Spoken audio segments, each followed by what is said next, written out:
Kayo'y nanonood pa rin ng Panahon TV. Time check po muna tayo, no? 5:17 ng umaga ayon sa Philippine Standard Time. Sa puntong ito, alamin naman po natin ang magiging lagay ng panahon sa mga susunod na araw. Narito po ang 3-day weather forecast mula sa Pag-asa.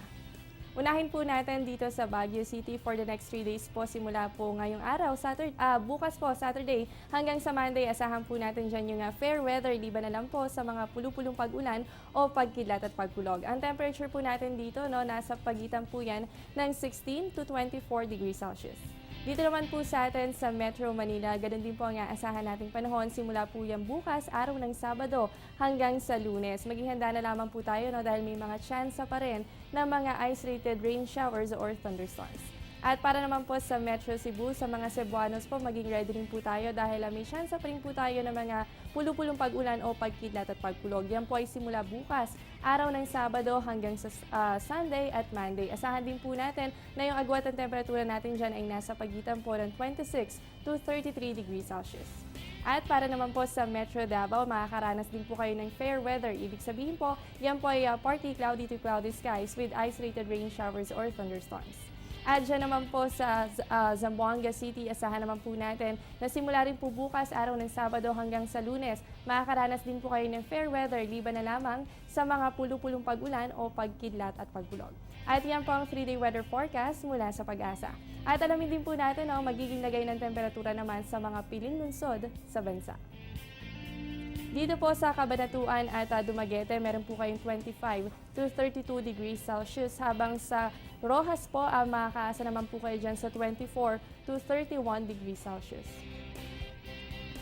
Sa Surigao at Dipolog, meron po kayong 25 to 32 degrees Celsius, habang sa Surigao po, no, meron kayong 25 to 33 degrees Celsius. At dyan naman po sa Kidapawan, asahan naman po natin ang 24 to 32 degrees Celsius. Sa mga nabanggit na areas po, asahan din po natin dyan yung isolated cases of rain showers and thunderstorms.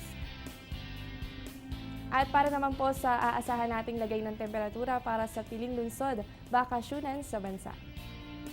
Dito po sa Vigan, meron po kayong 25 to 33 degrees Celsius, at dyan naman po sa Banawe ay mababa pa rin ang temperatura. Pwedeng puntahan bukas, no, araw ng Sabado. Yan po ay nasa 15 to 20 degrees Celsius.